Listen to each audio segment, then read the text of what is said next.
Hey everyone, what's going on? I'm Wendy and welcome back to the Bomb Show. Finally, our Hot Toys Force Awakens Elite Showcase premiere. Introducing the Hot Toys Movie Masterpiece Series 319 Star Wars First Order Stormtrooper set. So the package is a black on gray shoebox style featuring great product photography, manufacturing info, and nifty Star Wars logos. The one on the front is metallic. We do like the fact that the Force Awakens is not specified and the box matches the Han and Chewie set. Inside we get a view into the multiple layers of clamshell housing the troopers and their many accessories. Wow! The First Order property enclosed is clearly protected and stored.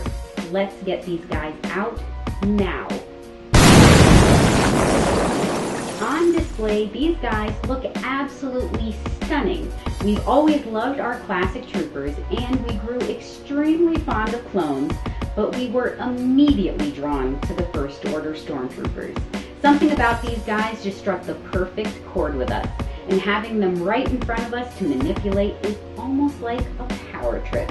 Abducted at birth, the infants are then brainwashed and trained their entire lives to serve with loyalty and obedience as part of the First Order. But worst of all, the First Order Stormtroopers are trained by Captain Phasma to be absolutely ruthless on the battlefield, making these guys the most dangerous of any troopers yet. They're ultra badass. From the moment we saw them rattling around on the dropship in the opening scenes of The Force Awakens, they brought chills to our spines. And if the standard First Order troops aren't intimidating enough, we get the Mega Blaster Heavy Assault Stormtrooper to deal with as well. Most definitely a tag team to avoid. The First Order troopers certainly appear impressive on the surface, but let's see what's under the hood. Now don't go trying this here at home, cause all you're gonna do is wind up breaking your shit.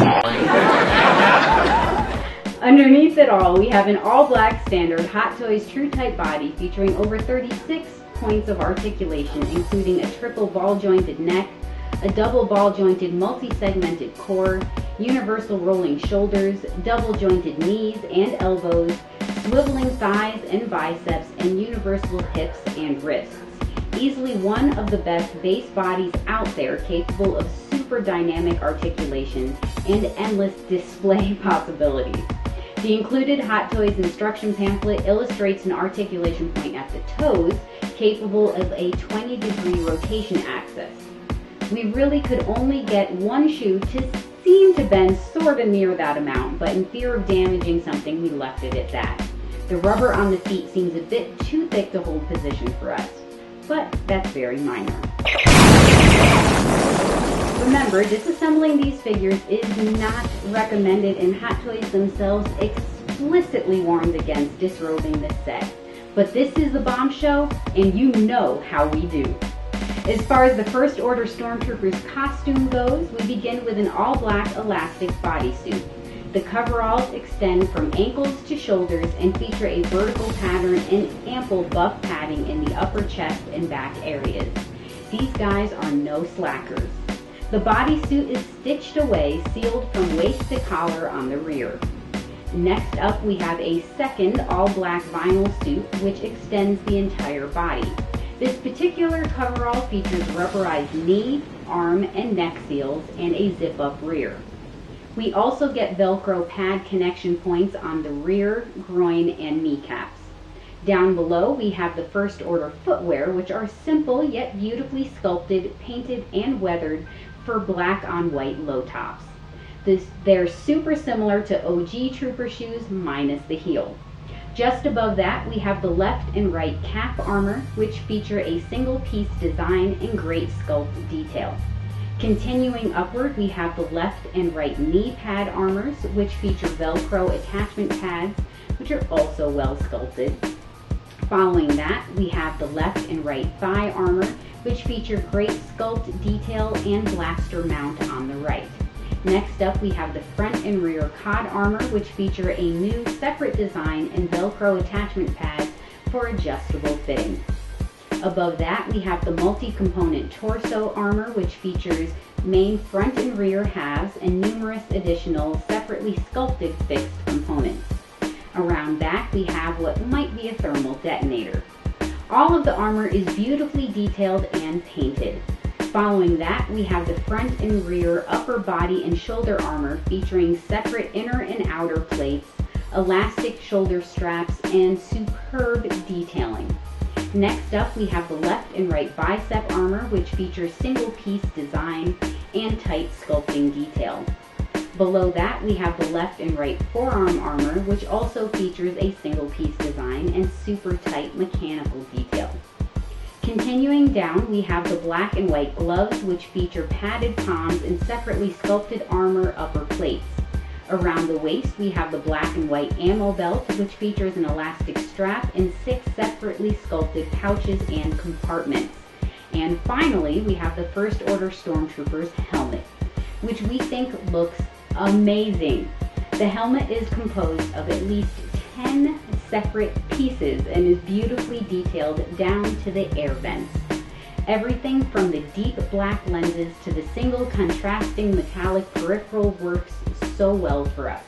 These guys' entire armor sets are very detailed, super aggressive looking, and they fit the figure like nobody's business. We're convinced the latest troopers appear as absolutely fluid descendants of the classic Galactic Empire Stormtroopers, and they're probably our favorites now. These guys are truly masterpieces. As far as accessories goes, we get 11 additional posed hands for a total of 15 separate hand options, from balled up fists to relaxed palms to weapon ready positions in both left and right options. More than plenty to keep us busy displaying, animating, or photographing these lovely boys. We also get an additional pair of wrist pegs for each figure for a total of 8 pegs. Next up, we get a pair of black hexagonal lower support stands adorning the First Order insignia in all its glory. And finally, we get blasters. Awesome black and white First Order Deco blasters. First off, we get a pair of SE-44C blaster pistols, which feature amazing sculpt and paint apps down to the micro silver rivets and housing detail. These little bad boys also sport a kick-ass magnetic mount feature located on the right leg armors.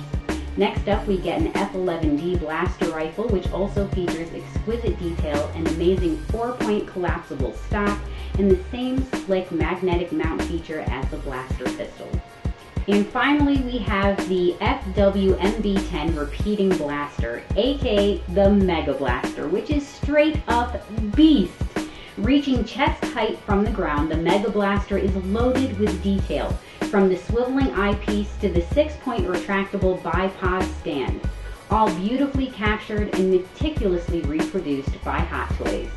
Oh yeah, the Heavy Assault Trooper also sports what appears to be an ammo or possibly explosives vest, featuring beautifully tailored fabric straps and pouches and functional straps and buckles around back, but for some reason the shoulder straps are plastic sculpts.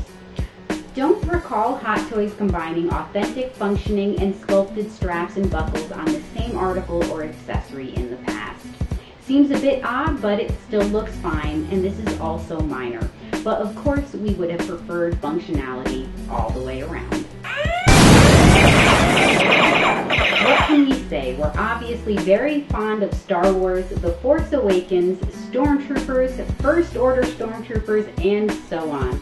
And Hot Toys has not disappointed in the least with the First Order effort. Yeah, we would have loved functional shoulder straps on the Heavy Gunner's ammo vest, but there is no such thing as a perfect figure. Yes, even by the mighty Hot Toys. The flexible foot isn't really happening for us either, but the biggest issue we have with these guys is the overall posability. Between the body armor, 2 bodysuits, and all the additional padding underneath, these are Star Wars' stiffest troopers to date, making them extremely difficult dynamic posability candidates. The more dynamic a pose chosen usually makes the figure look less realistic, so keeping it simple is our preference. We always think less is more in the posing department. So all very minor in the grand scheme of the Force. we're still looking at an almost unbelievably beautiful representation of some pretty bad folks, which is an accomplishment in itself. We're clearly crazy about these guys, and we would love to get a second set to build a small army. Oh, and these guys are certainly the bomb. We highly recommend them. Until next time, peace and love.